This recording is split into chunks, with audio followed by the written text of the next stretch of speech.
19. Quero ler com você do versículo 1 até o versículo de número 14. Reis, 1 Reis, capítulo 19, verso 1 a 14. Quando se ultrapassa o aceitável. Quando se ultrapassa o aceitável. É um ambiente onde as pessoas vivem com sobrecarga. É o lugar para onde nós vamos e experimentamos sobrecarga. O que isso acontece, né? Por que isso acontece? Qual o caminho que nos leva a uma sobrecarga? O que acontece quando se ultrapassa o aceitável, né? Como é que a nossa vida biológica, emocional e espiritual responde às sobrecargas? Nós vamos olhar para a vida deste homem chamado Elias, um dos maiores profetas da palavra de Deus. 1 Reis, capítulo 19, verso 1. Ora, Acabe contou a Jezabel tudo o que Elias tinha feito e como havia matado todos aqueles profetas à espada. Por isso Jezabel mandou um mensageiro a Elias para dizer-lhe que os deuses me castiguem com todo rigor, se amanhã, nessa hora, eu não fizer com a sua vida o que você fez com a deles. Elias teve medo, fugiu para salvar a vida, e quando ele estava em Berseba de Judá, ele deixou o seu servo, e ele entrou no deserto caminhando um dia.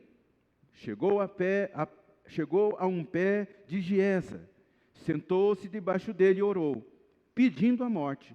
Já tive o bastante, Senhor, tira minha vida, porque eu não sou melhor do que os meus antepassados. Depois ele se deitou debaixo da árvore e dormiu. E de repente um anjo tocou nele e disse, levante-se e coma. Elias olhou ao redor e ali junto à sua cabeça havia um pão assado sobre brasas quentes e um jarro de água. Ele comeu, bebeu, deitou-se de novo. O anjo do Senhor voltou, tocou nele e disse, levante-se e come, pois a sua viagem será muito longa. Então ele se levantou, comeu, bebeu, fortalecido com aquela comida, viajou 40 dias e 40 noites até chegar a Horebe, o monte de Deus. Ali entrou numa caverna e passou a noite. Feche os seus olhos, vamos orar nesse momento. Senhor, em nome de Jesus, que o nosso coração e a nossa atenção seja atraída para Ti nessa noite.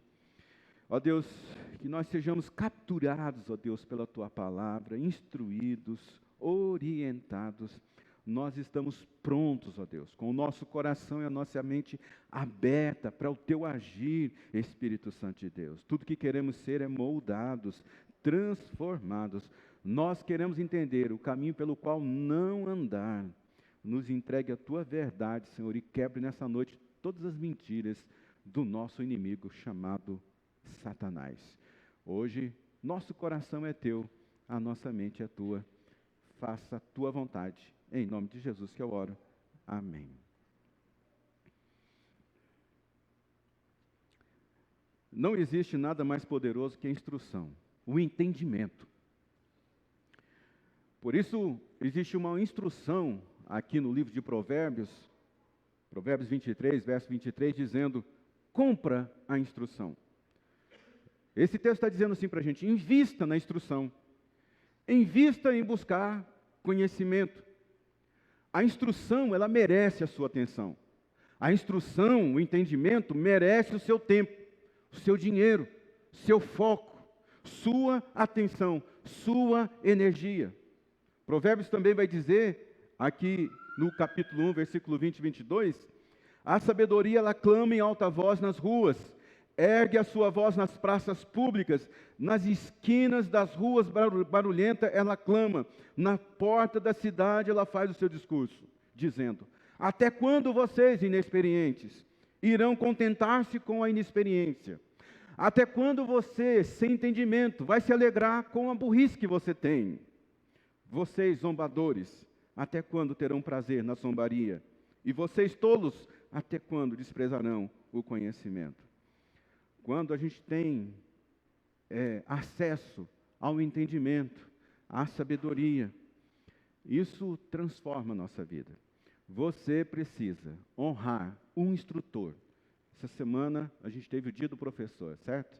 Você tem que honrar o instrutor. Você tem que honrar a instrução. Esse texto que nós lemos, ele é muito interessante, porque ele é muito atual. Ele fala conosco. Isso aqui é uma experiência que Elias teve, mas é uma experiência que todos nós podemos estar vivendo. Na verdade, vivemos isso. A instrução hoje é sobrecarga. Quando você ultrapassa os limites aceitáveis, os seus limites aceitáveis. Quando se fala em sobrecarga, nós estamos falando sobre o quê? Uma carga além do esperado. Sobrecarga diz respeito a algo que você carrega que está além das suas forças, além da sua capacidade. Quando você diz para alguém, você é capaz de fazer isso? Você está perguntando para ela, você é capaz de carregar esse peso? Você é capaz de suportar o que está por vir? A verdade é que muitos de nós nos subestimamos. O que é isso? Nós não damos o valor correto para nós mesmos. Nós não valorizamos nossa história, nós não valorizamos quem nós somos, nós não valorizamos as nossas experiências, nós não valorizamos os nossos dons. E a gente não vai valorizando, e isso vai causando um autodesrespeito. E quando você se autodesrespeita, você não se aperfeiçoa, você não se dá o aperfeiçoamento, você não busca o entendimento, você não paga pelo entendimento, você não paga pela sabedoria. E quando nós nos tratamos mal, outra coisa pior ainda acontece. Nós permitimos que as pessoas também nos tratem mal. Nós nos subestimamos, quer dizer, nós não damos a nós mesmos o valor, o apreço que nós merecemos. Agora, o maior problema nosso, ou um problema maior ainda do que se subestimar, é se sobreestimar. Sobreestimar é carregar uma carga que você não suporta. Uma carga que você não consegue carregar. Um peso que você não consegue carregar.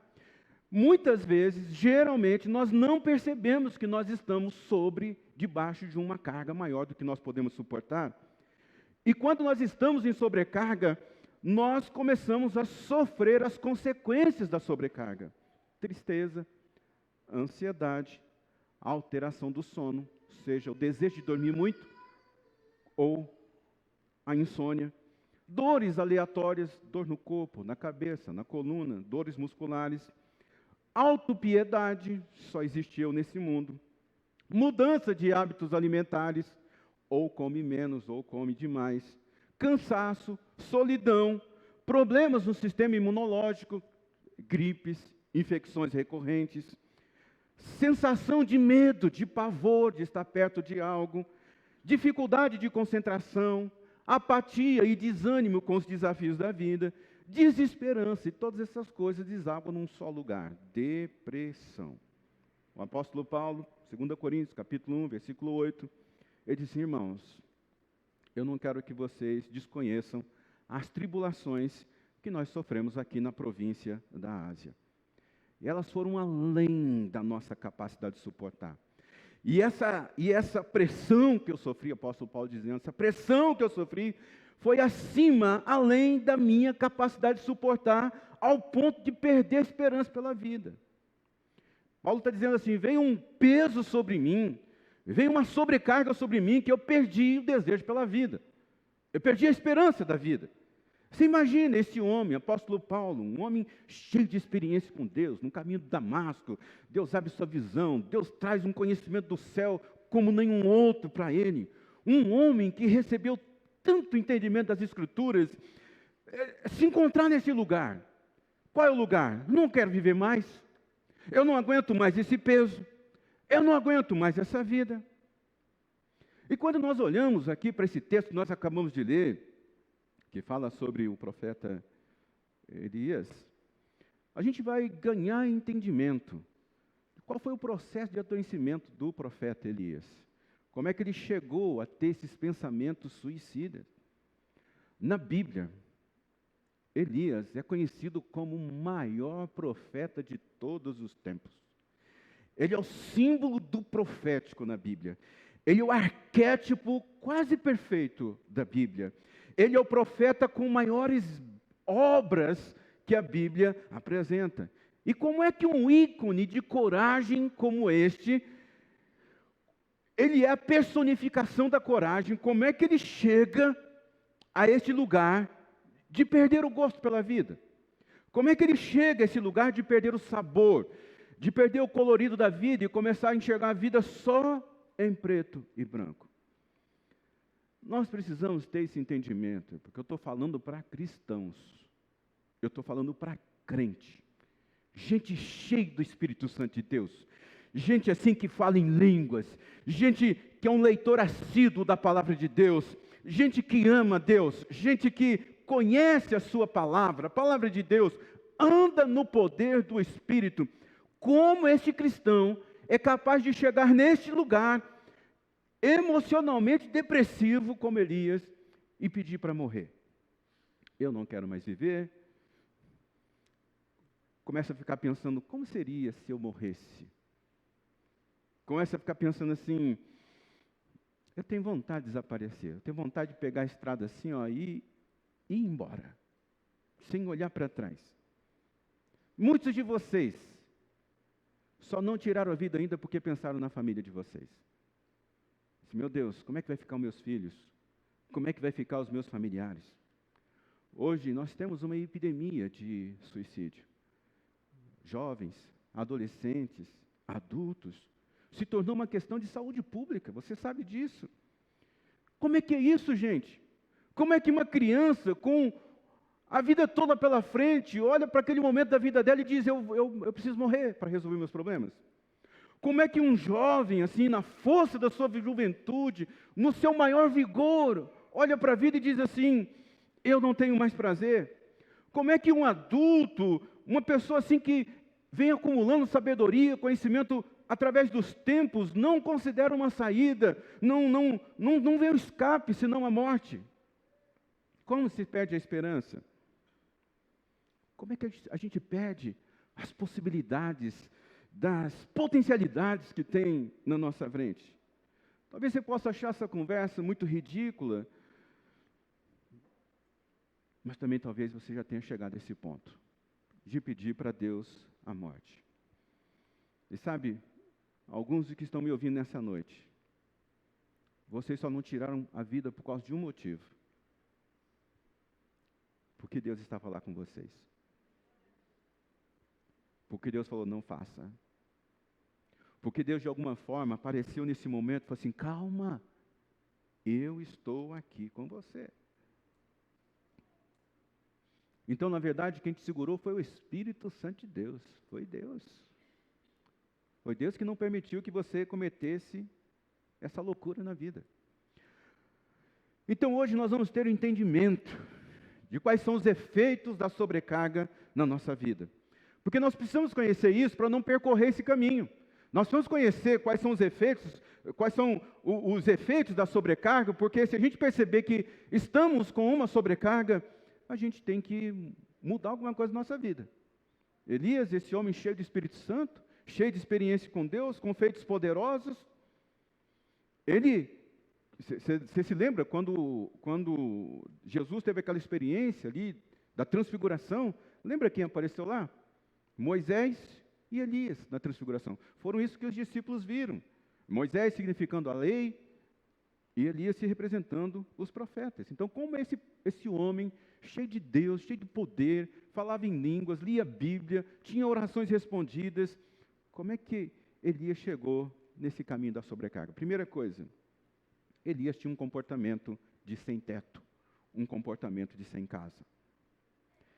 Elias tinha um comportamento de andarilho, de uma pessoa sem casa. O comportamento de um andarilho, de uma pessoa sem casa, é um comportamento independente. Um dia desse eu estava na Praça 21, fui lá fazer um negócio, 2 andarilhos me abordaram, bêbados. E eu comecei a interagir com eles. De onde você veio? Para onde você vai? Um deles disse assim, eu moro em Ribeirão. Eu falei, cara, você mora em Ribeirão, o que você está fazendo aqui? Há quantos anos? 17 anos na rua. Mas por que você fez isso? Porque lá queriam me controlar a minha vida. Casa tem ordem. Casa tem regras para respeitar. Casa, você tem que se sujeitar a ela. Se a gente pudesse traduzir o que significa participar de uma casa, Casa é um teto emocional. Casa é um teto espiritual. E esse sentimento de andarilho, você não tem descanso. É o sentimento de viver sozinho, solitário. E por que você vive assim? Porque tem medo de expor, porque não quer seguir regras, não consegue abrir a alma, não consegue ser gente. A gente está vivendo um tempo que a gente precisa manter máscaras, cascas, para que a gente ache que as pessoas nos aceitem. E isso vai causando na gente sobrecarga. Como se você abrisse a sua vida para as pessoas, e as pessoas, ao saberem das coisas minúsculas na sua vida, elas tivessem para si um triunfo sobre você. Se elas, assim, ao conquistar a sua confiança, elas tivessem uma forma de manipular você. Usar as suas informações secretas contra você mesmo. Você precisa entender que a Bíblia, ela é um livro de casas. Você vai ver a casa de Zadok, de Saul, de Davi, de Asaf, dos coraitas. Deus trata as pessoas como casas, a habitação dele. E Deus tem uma casa para você. Uma casa é um teto emocional. Uma casa é um teto espiritual. E você precisa se colocar debaixo dessa casa. Você tem que estar disponível para se sujeitar e estar debaixo dessa casa. Desse teto emocional. Desse teto espiritual. Quando alguém não consegue isso, você desenvolve esse espírito de andarilho, de alguém sem casa. Salmista 107, no Salmo 107, verso 4 e 7 diz: perambularam pelo deserto, por terras áridas, sem encontrar uma cidade habitada. Estavam famintos, sedentos, suas vidas iam se esvaindo. Na sua aflição clamaram ao Senhor, e Ele os livrou da tribulação em que se encontrava, e os conduziu por um caminho seguro, uma cidade edificada, uma casa. Espírito andarilho não consegue encontrar uma casa.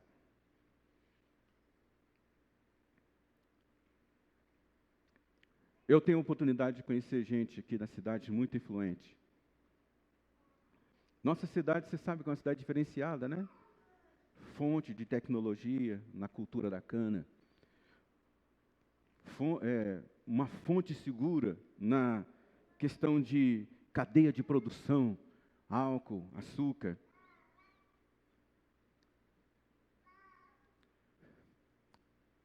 E eu já convidei pessoas para vir na igreja, pessoas que precisam de Deus. E elas falam assim: eu não vou lá. Por que você não vem? Não vai à igreja? Porque eu não quero me tornar uma pessoa comum. A grana, o status, o lugar, impede de você se tornar humilde o suficiente para entrar debaixo de um teto, de uma casa. Isso é triste. Isso é triste porque casa é um lugar onde todas as pessoas são comuns. Eu fico feliz demais quando eu olho os rostos das pessoas aqui, as suas condições materiais, suas condições espirituais. Não estou toda semana com você, mas sou uma pessoa que Deus me deu uma habilidade de fazer leitura sua. E eu fico tão feliz que é uma pluralidade aqui, de pessoas com pouco conhecimento, de muito conhecimento, pessoas com pouco dinheiro, com muito dinheiro, pessoas com muitas responsabilidades, pessoas com poucas responsabilidades, pessoas que têm experiências poderosas com Deus, pessoas que não têm quase nenhuma experiência com Deus. Como é bom a gente estar debaixo de um teto, de uma casa, onde, assim, somos iguais. Ser filho de Deus, Deus trata todo mundo igual. Então essa desculpa de que se eu for lá, se eu pertencer a uma igreja, se eu for na sua igreja, eu vou me tornar uma pessoa comum, é isso que Deus quer. Nós precisamos de uma casa, nós precisamos de um teto espiritual, nós precisamos de um teto emocional. Aqui em Salmo 68 diz: Deus dá lar aos solitários. Que coisa boa é isso, Senhor. Essa é a promessa de Deus. Deus tem uma família espiritual para você. Deus tem um teto espiritual. Deus tem um teto emocional para você. A Bíblia diz que esse homem chamado Abraão, ele buscava por um lugar. uma casa, pois ele esperava a cidade que tem alicerces, cujo arquiteto é o edificador é Deus. Abraão estava peregrinando pela terra, buscando um teto, uma casa, emocional, espiritual. Você possa se ligar, se conectar, fazer família, viver uma realidade espiritual juntos, vencer as dificuldades emocionais, ter um lugar de proteção. Mas esse espírito andarilho está danificando a vida de muitas pessoas e levando as pessoas a viverem em sobrecarga. Irmãos, entenda de uma vez por toda, igreja não é um lugar para você ir, é um lugar para você ser igreja.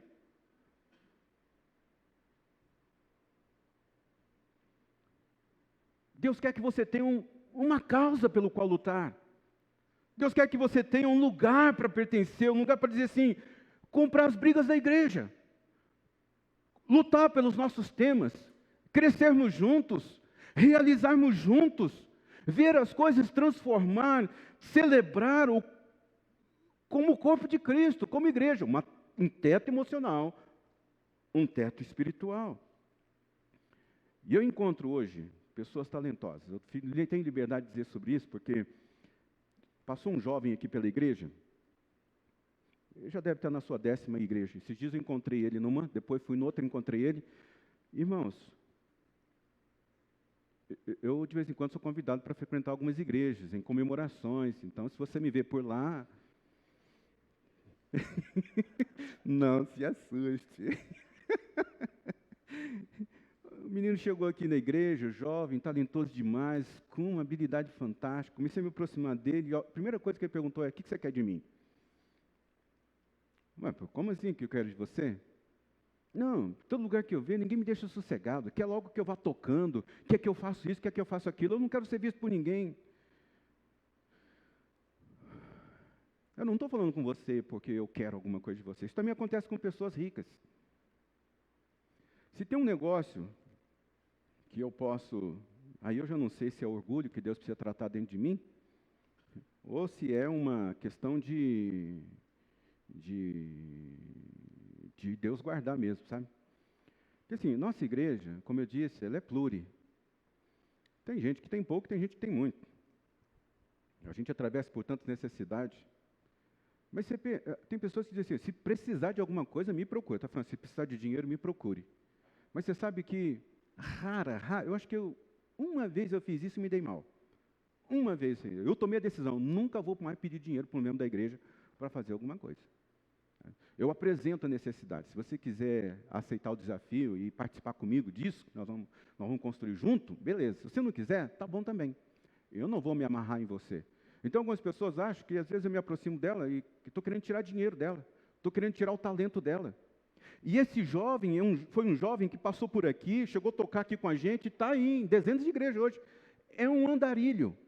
Não tem uma casa. Gente assim vive sobrecarregado. Se você diz, as pessoas só querem o meu talento, as pessoas só querem o meu dinheiro, as pessoas só querem minha influência. Talvez, Elias, as pessoas só estão querendo isso de você porque é só isso que você oferece. Você não consegue oferecer vida. Você não abre a sua vida, você não abre o seu coração. Você não dá amizade, você não dá relacionamento, você não dá comunhão, você não dá profundidade. O que você dá é o que você tem, ou dinheiro, ou o seu talento. Você criou esse sofisma, que é um sofisma, uma mentira, de que as pessoas só procuram você porque quer alguma coisa de você. E você tem se tornado um ermitão, um solitário. Alguém que passa a vida inteira se protegendo, achando que isso é um comportamento maduro. Não é um comportamento maduro, isso é um comportamento de gente solitária. Alguém que não pode gritar por socorro. Alguém que não pode gritar, ajuda-me, me socorre aqui. Porque tem um espírito andarilho. É inevitável que uma ovelha desgarrada seja capturada, seja pega pelo lobo. Quando você é um desgarrado, você começa a ter ataques nos seus sentimentos. E são sentimentos que vivem dentro de nós. Porque existem sentimentos que você pode colocar para fora e existem sentimentos que habitam em você. Você não tem como se livrar dele. É você que tem que resolver. Por exemplo, raiva, medo, repulsa, ódio, ofensa.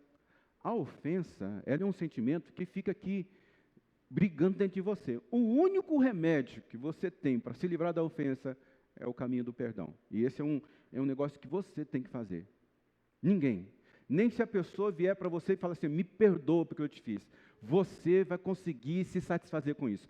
É você que tem que dizer, eu perdoo essa pessoa que me ofendeu. Porque senão esse sentimento vai ficar dentro de você e esse espírito de andarilho, de solitário, vai consumir você. Elias estava no meio de muita gente, milhares de pessoas, mas ao mesmo tempo ele era solitário. Elias tinha os seus profetas, você sabe que nesse tempo, os profetas que seguiam um profeta mais famoso, eram chamados de filhos do profeta. Mas Elias não se sentia um pai. Tem muita gente que te elogia, tem muita gente que quer estar perto de você, tem muita gente que ama a sua companhia, mas você, com esse espírito de andarilho, de sem teto, de sem casa, a vida vai ficando difícil. Vai ficando dolorida quando a gente não tem amigo de verdade. A vida ela vai ficando difícil porque a gente não tem com quem dividir os nossos sentimentos. A vida ela vai ficando pesada porque nós vamos nos cercando de um muro de proteção excessiva. Eu não quero compartilhar minha vida com ninguém. A vida vai ficando amarga porque a gente não consegue abrir a alma com ninguém. A vida vai ficando sufocada porque a gente não quer se tornar vulnerável. Como pastor, as pessoas olham para mim assim como um ideal. Tem que ter a família ideal, tem que ser o marido ideal, o esposo, o pai, o pastor. Senhor, eu não posso nem andar cheirando CC, porque não é ideal para um pastor. Ele tem que estar sempre cheirosinho, fofinho. Ai, meu Deus, não sei porque eu falo essas coisas. E se eu não tomar cuidado, amigo, eu vou levantando um muro aqui que eu não quero me tornar vulnerável. Porque assim, gente, não tem lugar melhor do que as pessoas te acharem uma pessoa cheirosa. Uma pessoa assim fofinha, gostosa de estar perto. Mas por vezes a gente vai criando essa casca difícil de romper. Olha, Elias falou assim, Deus, nesse negócio de ermitão, né, de sem casa, eu sou o único profeta que sobrou do Senhor. A gente chega nesse lugar. Eu sou o único que te adora. Eu sou o único que faço isso. Olha aqui para mim. Deus falou assim, não. Eu tenho mais 7.000 profetas que eu guardei. Olha, você está achando que você é o último? Não, amigo, é porque você está olhando para o seu mundinho. Deus está guardando, levantando pessoas tão poderosas quanto você. Deus diz, eu fiz sobrar. Essa palavra sobrar é coisa incrível. Sobejar. Transbordou 7.000 em Israel. Se você ficar nesse lugar de sem teto, sem uma casa, você vai ficar depressivo, dolorido, machucado, se achando sozinho. Eliseu até tentou caminhar com Elias. Você sabe que Elias jogou a capa, Eliseu foi lá, pegou. Quando o profeta jogava a capa, o que ele estava dizendo? Vem caminhar comigo. Eu vou ser o seu tutor, vou ser o seu pai. Eu vou cuidar de você. E Eliseu, você sabe o que ele fez, né? Queimou as carroças, matou o boi do pai, foi lá, deu um beijo do pai e da mãe e seguiu. Quando Eliseu está seguindo Elias, chega um momento da vida de Elias que Elias se afasta de Eliseu. Deixa Eliseu sozinho. Inclusive, tem um dia que Elias está indo para uma cidade e diz assim para Eliseu, fica aqui, não quero que você me segue. O homem solitário, o ermitão, o andarilho. Fica aqui, não quero que você vá comigo. Eliseu falou assim, não, eu vou atrás de você. Daqui a pouco Elias fala assim, eu vou ali. Eliseu fala assim, eu vou atrás de você. Não vai, fica aqui. Fica mantendo esse... O problema de hoje é que quando um Eliseu se aproxima de você, e você, Elias, não abre a sua vida, esse Eliseu vai procurar outro. Outra pessoa para se juntar, outra pessoa para fazer amigo, outra pessoa para compartilhar. A vida, ela tem cargas que nós precisamos compartilhar. Encontre alguém para dividir a vida, encontre uma casa para ser um teto emocional, um teto espiritual.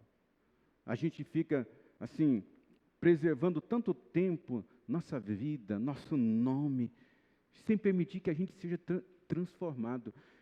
Essas experiências que eu passei aqui agora foram coisas assim que em alguns ambientes me trouxe muita alegria, mas em outros trouxe decepção. Porque pessoas que você considera amigo, fala assim para você, eu não quero nem estar perto de você quando essa caca acontecer. Eu já não me comporto dessa forma. Eu quero estar perto de você quando você cometer uma caca, porque eu sou um instrumento de Deus para estender a mão para você e falar assim, sai dessa sujeira, vem comigo, porque eu vou conduzir você para perto de Deus. A gente passa muito tempo blindando a nossa vida, sabe? Querendo guardar a nossa imagem. Mas, na verdade, o que a gente precisa é ser transformado. Não podemos carregar todas as cargas. A vida foi feita para você dividir as suas cargas. Segundo caminho da sobrecarga, suprimento incerto. A Bíblia fala que Elias, ele tinha um rendimento incerto. Ele tinha um salário incerto, um sustento incerto. Um momento ele está assim e diz assim, Deus diz assim para ele, olha, eu quero que você vá lá no riacho de Querite, lá você vai tomar água do rio e lá você vai comer, porque os corvos vão te alimentar. Você imagina o que é viver esse tipo de vida? Vai lá beber da água do rio e vai lá que o passarinho vai levar para você a comida. Amigo, quando a gente bate a fome na gente, a gente não vai lá, abre a nossa geladeira, vê a nossa despensa, vê o que a gente tem, a gente vai comer um pouquinho.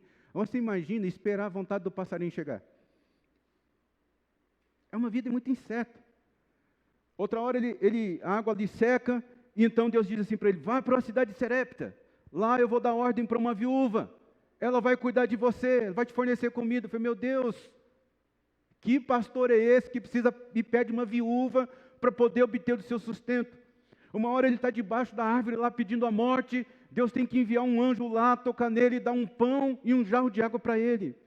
Irmãos, é maravilhoso, é incrível, todas as vezes que Deus vem e faz um milagre na nossa vida. É maravilhoso a gente experimentar isso, mas você entende que é uma carga a gente ficar vivendo sempre na dependência do próximo milagre?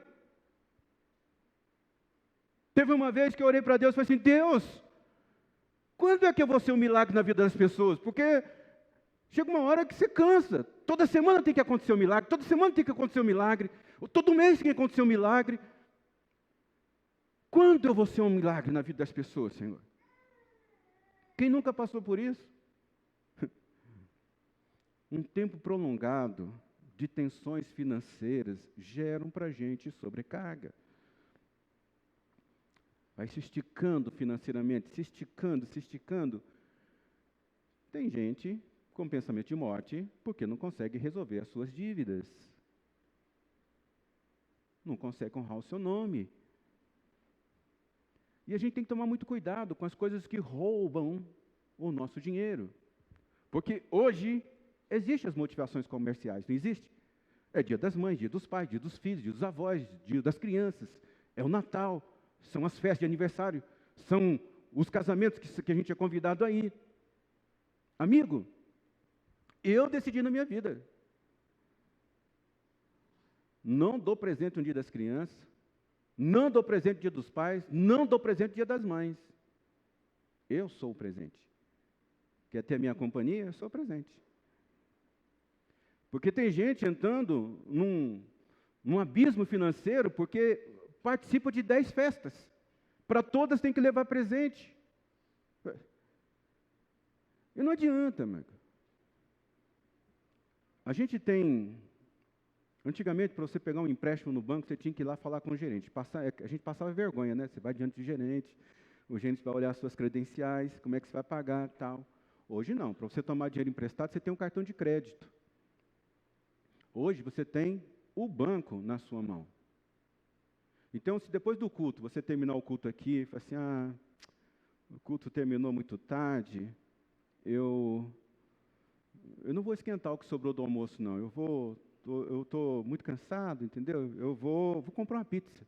Não, mas eu não tenho dinheiro. Mas passa no cartão de crédito. Passa no cartão de crédito.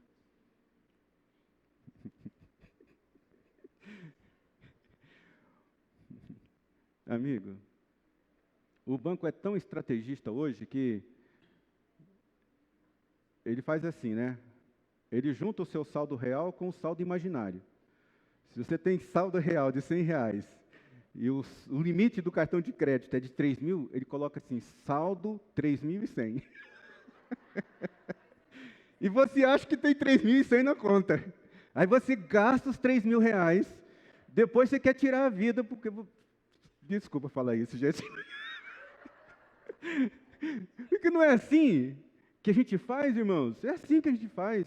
Eu sei que muitos de nós, a gente vive no limite de tudo, mas, entenda, a Bíblia diz, os planos bem elaborados levam à fartura. Mas o apressado sempre acaba na miséria. O texto diz aqui, olha, que o rico domina sobre o pobre. Como é que o rico está dominando sobre o pobre hoje? Emprestando dinheiro. Como é que empresta dinheiro? Através do cartão de crédito. Hoje, você pode até dividir o Pix que você quiser mandar para mim. Já vi que você não vai mandar Pix nenhum para mim hoje. A tríade do inferno, irmão, é diabo, anticristo e juros. Essa é a tríade do inferno, amigo, que atormenta a nossa vida. A gente compra o que a gente não precisa para ficar impressionando as pessoas. O que é ser rico, irmãos? Ser rico é você gastar menos do que tem. Você tem 7 dias na semana. Deus diz para você, eu quero que você reserve um para mim. Quantos dias você tem? 7. Você vai gastar os 7 dias trabalhando? Ele falou, não, quero que você reserva um para me adorar. Rico você é quando você gasta menos do que tem. Gasta menos dinheiro do que tem. Pega o seu salário, tem que sobrar alguma coisa. Fala, mas pastor, está tão difícil, não está sobrando nada, então você tem que reverter. Você tem que aumentar a sua fonte. Como é que você vai aumentar a sua fonte? Eu não vou ter tempo para explicar para você aqui. Mas talvez se você ficar sem a pizza, sem o lanche, sem a roupa nova, sem um sapato novo, sem um celular de última geração, sem a ferramenta nova, você vai conseguir guardar um pouquinho de dinheiro. Deus está mais preocupado com o seu caráter do que com o seu bem-estar. Mas não fique triste não, porque Deus vai dar uma terra para você plantar e colher abundantemente. Mas você precisa resolver isso, porque a sobrecarga financeira, ela leva a gente a maus pensamentos. Terceiro, caminho da sobrecarga, ser briguento, ser confrontador. Eliseu, ele viveu na pior era de Israel, em termos de idolatria. A coisa estava tão feia na época de Elias, porque o povo estava sendo conduzido pela idolatria, pela imoralidade, e isso trazia a promiscuidade. Isso virou uma revolta no coração de Elias, porque essas coisas não estavam acontecendo só na vida do povo. Essas coisas estavam acontecendo no governo de Acabe e Jezabel. Sem semelhança, por favor, hein? Não me faça rir. Estava acontecendo no governo, estava acontecendo no campo da religião e estava refletindo na vida do povo.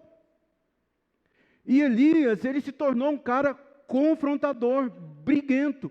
E quando nós somos briguentos, quando nós somos confrontador, isso estressa a gente, isso leva a gente à sobrecarga.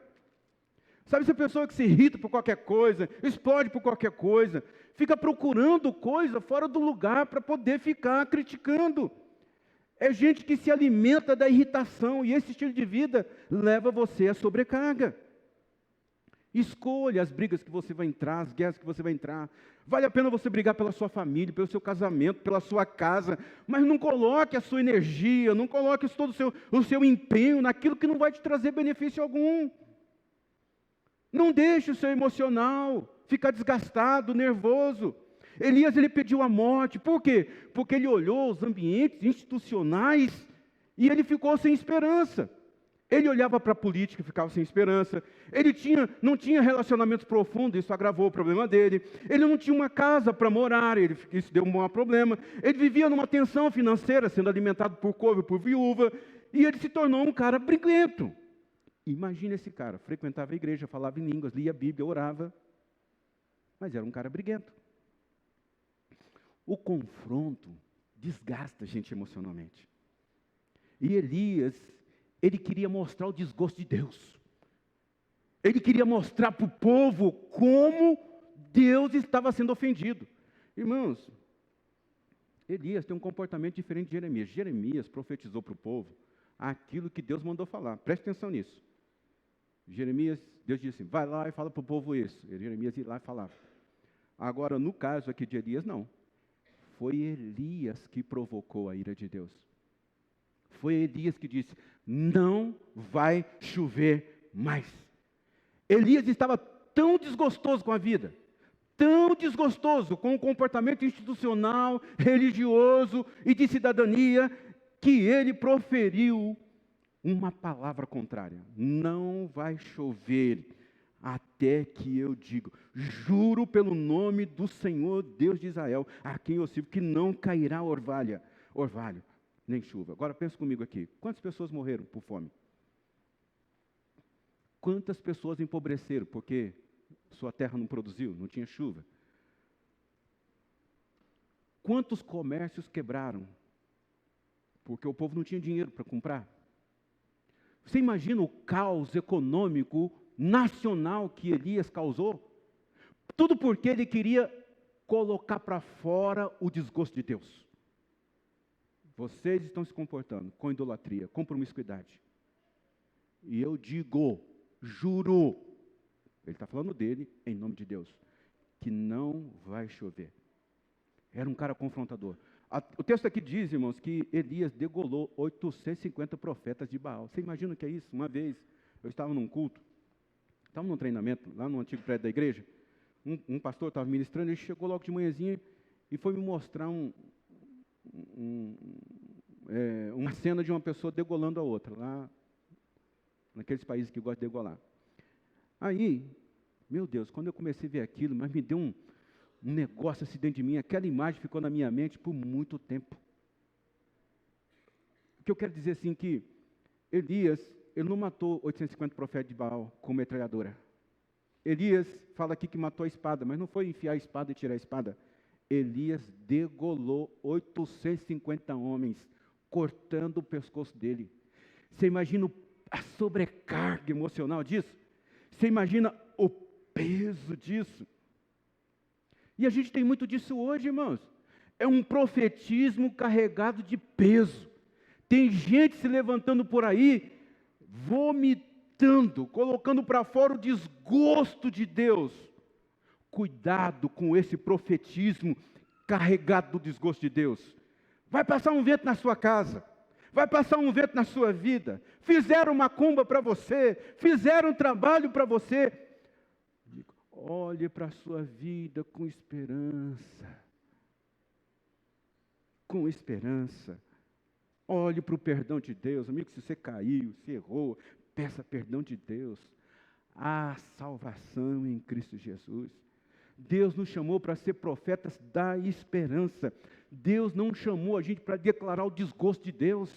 Deus nos chamou para ser reconciliadores. Deus não nos chamou para ser vingadores dos preceitos não obedecidos de Deus.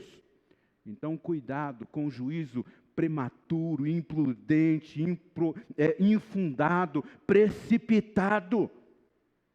Tem outra coisa, quando você olha para alguém e você começa a julgar essa pessoa, Deus vai pesar a mão sobre ela porque ela está fazendo isso, Deus vai trazer juízo sobre ela. Cuidado! Porque da mesma forma que você está medindo a pessoa, Deus também vai medir você. Cuidado, que isso aqui é macumba gospel. Você vai ver quando eu estiver lá. A mão de Deus vai pesar sobre você. Bom, é imperdoável julgarmos as pessoas naquilo que a gente mesmo falha. Nós usamos muito mal as palavras, irmãos. A palavra nunca volta vazia. Pastores, que está falando do texto da palavra de Deus, qualquer palavra, ela não volta vazia. Por isso você tem que aprender a razão das palavras, a identidade das palavras. Por exemplo, a palavra orgulho. Você diz assim, eu tenho muito orgulho de você. Olha, parece um elogio.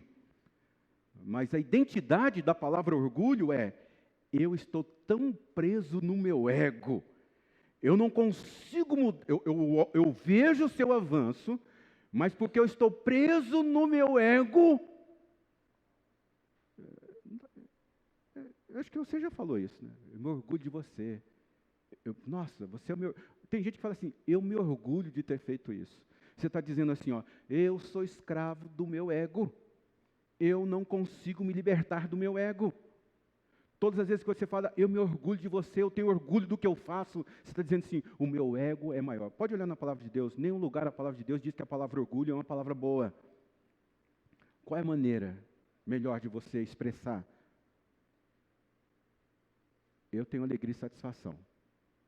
Nossa, eu tenho uma alegria e uma satisfação de ver o seu avanço. Eu tenho uma alegria e uma satisfação de caminhar com você. Olha, quando eu olho para as coisas que eu estou conquistando, eu tenho uma alegria e uma satisfação. Você consegue perceber que dentro da gente já muda, só de a gente pronunciar a palavra. Quando você pronuncia a palavra orgulho, qual é o sentimento que vem em você? Você vê um negócio assim que, orgulho, não queria ser orgulhoso.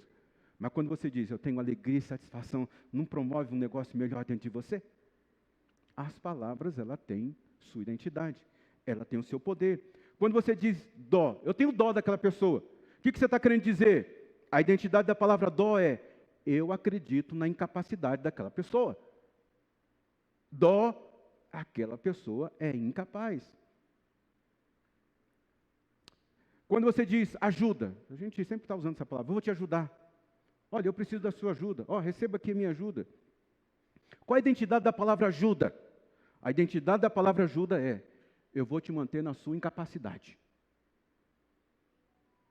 Então, quando você disser ajuda, troca a palavra ajuda por apoio. Eu vou te apoiar, vou resolver o seu problema. Porque nesse mundo nós estamos aqui para ser resolvedores de problemas. Não para manter as pessoas na incapacidade dela. Palavra sonho, por exemplo. Palavra sonho, que a gente sempre usa: eu tenho um sonho de viajar para os Estados Unidos. Quando você diz a palavra sonho, você está falando assim: eu tenho uma vontade que é incapaz de acontecer. Então, quando você diz eu sou um sonhador, você está dizendo assim: eu sou um incapaz. Eu não tenho tempo aqui para te ajudar nisso, mas uma hora dessa eu posso. Você tem que botar movimento nisso. Você tem que tirar o sonho para o objetivo. E o objetivo você tem que colocar movimento nele. Movimento você coloca com números, datas, tempos, e assim que a vida é movimento. Tudo que está vivo se move, tudo que está morto está estático. Não tenho tempo para aprofundar isso aqui para você, mas só para mostrar para você que, assim, tome cuidado com as palavras que você está pronunciando. A palavra, por exemplo, bom. Bom é tudo aquilo que eu faço para mim. Lembra lá que quando Deus está criando o mundo, Ele diz assim: criou isso e aquilo outro e viu que era bom. Então Deus está dizendo assim: nossa, eu criei para mim, eu estou muito feliz e satisfeito com isso. Palavra bem. A palavra bem é tudo aquilo que você faz para o outro. Por isso que Deus é considerado um benigno. A benignidade, a intenção constante de Deus de fazer o bem para cada um de nós. Se você usar as palavras da maneira correta, você vai se tornar uma pessoa muito rica. Mas Elias tinha esse espírito confrontador, acusador, briguento. Você tem que voltar para esse lugar de paz. Existe hoje o algoritmo do desgosto. O que é isso? A gente viveu esse tempo aí de política conturbada no país, né? Você vai no YouTube, no Instagram, isso, naquilo outro, você começa a ver um vídeo que apoia um ou outro. E o algoritmo do desgosto começa a mandar mais vídeo para você. Você vai assistindo, e aquilo vai dando um negócio assim dentro de você. E aquilo vai assistindo, você vai assistindo, e aquilo vai te oprimindo, e aquilo vai trazendo sobrecarga com você. Hoje nós temos amigos brigados, famílias separadas, igrejas rachadas, porque a gente consome desgosto. O diabo, ele é ótimo para poder manter você no desgosto. Tudo começou com desgosto. Desgosto gera carga. Desgosto gera sobrecarga. carga. Olha, as pessoas querem se casar, elas se casam, poucos meses depois estão desgostosas do casamento. As pessoas querem ter filhos, têm filhos, pouco tempo depois estão desgostosas de ter filhos. As pessoas querem comprar um carro, compram um carro, daqui a pouco estão desgostosos com aquele carro. As pessoas querem comprar um imóvel, uma casa, compram uma casa, passam um tempo e estão desgostosos com aquilo. Por quê? Nossa cultura, o espírito do nosso tempo é o espírito do desgosto. O diabo vai tirando o sabor da sua vida. O diabo vai tirando a alegria da sua vida para escravizar você. E você não está percebendo. Davi disse assim: aumentaram os meus inimigos, como me odeiam com fúria. Se o filho dele, Salomão, fosse escrever a mesma coisa, talvez Salomão dissesse: como aumentaram as minhas alianças. E é muito bom o tempo de paz que eu estou vivendo. Em nome de Jesus. Não são os seus inimigos que vão crescer, são as suas alianças. Eu preciso terminar aqui porque eu vi que você já está cansado. Então vamos nos colocar em pé e vamos agradecer a Deus por esse tempo.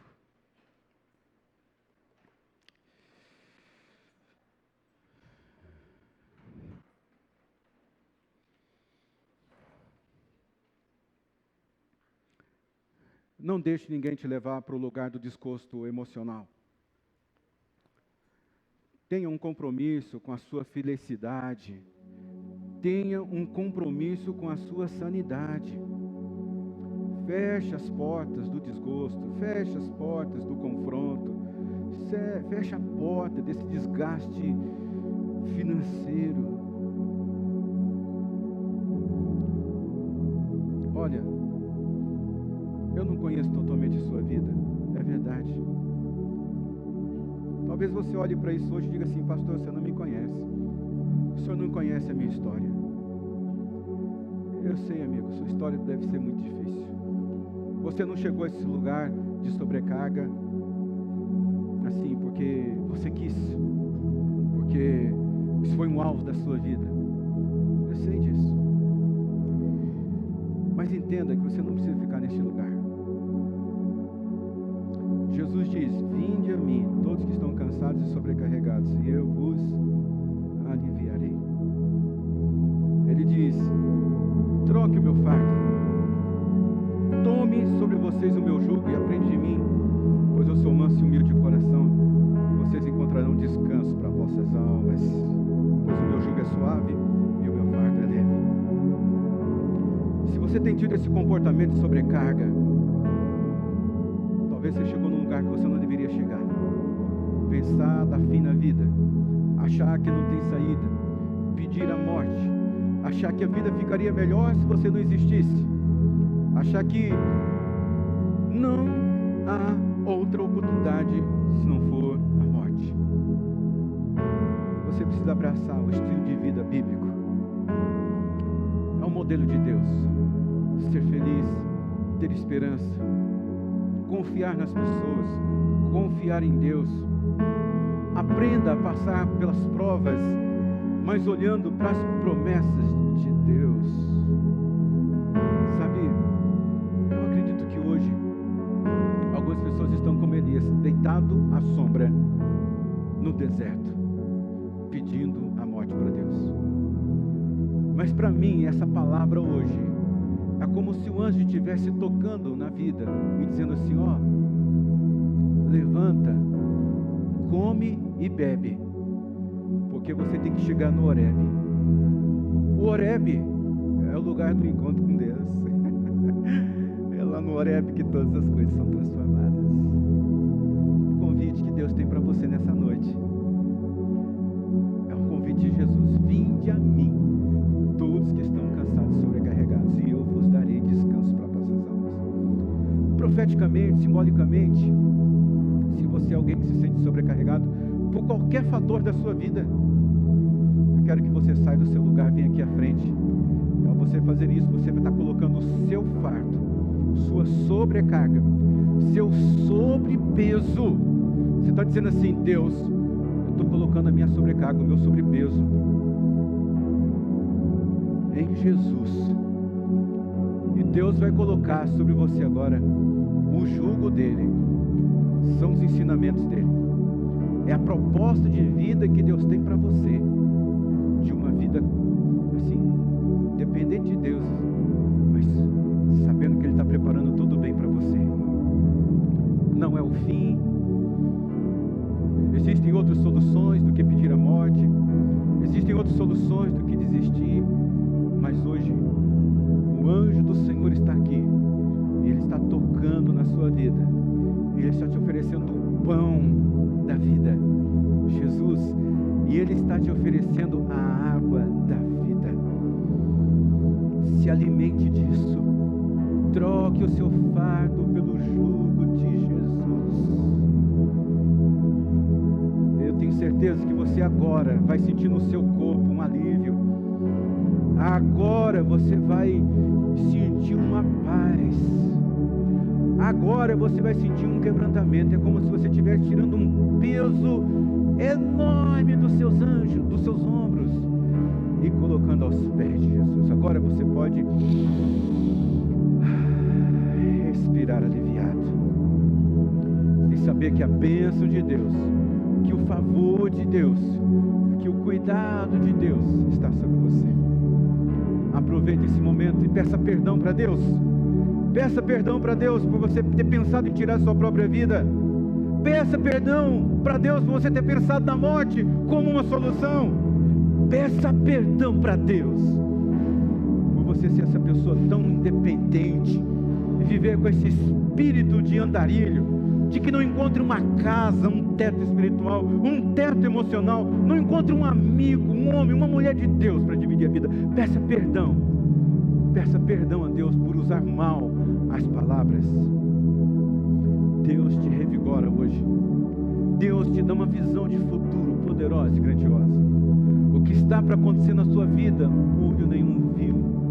Ninguém ouviu da parte de Deus para declarar para você. Você apenas tem que confiar que Deus está preparando todo o bem dele para você. Eu te abençoo nessa noite com esperança. Eu te abençoo nessa noite com paz. Eu te abençoo nessa noite com alegria. Você está recebendo o toque de Deus nesse momento. O seu peso está ficando aqui nesse altar. O seu peso está ficando diante de Jesus. E você está recebendo o jugo dele, que é suave, que é leve, que faz você sorrir para a vida, que faz você querer viver mais, que faz você ter esperança, que faz você olhar para a vida com força, com garra. Você vai para a sua segunda-feira cheio de força, cheio de energia, cheio de esperança. Nenhuma impossibilidade será capaz de vencer você. As portas se abrirão, os terrenos serão conquistados, as promessas fluirão, o recurso está vindo, o contrato está vindo, a oportunidade está vindo. Você vai voltar lá, mas você vai voltar numa nova condição. Você não vai voltar mais sobrecarregado, você vai voltar agora seguro, cheio de Deus, cheio da bênção de Deus, cheio da capacidade de Deus. Receba o poder de Deus nessa noite. Receba a visitação do Espírito Santo de Deus. Receba do favor de Deus agora, em nome de Jesus. Amém, amém, amém. Deus te abençoe com o favor, a graça, a bondade e a misericórdia dele, hoje e sempre. Deus te dê uma semana de vitória. Vou me despedir de você na nossa recepção, te dar um abraço, uma boa noite. Volte para o seu lugar e cante essa canção.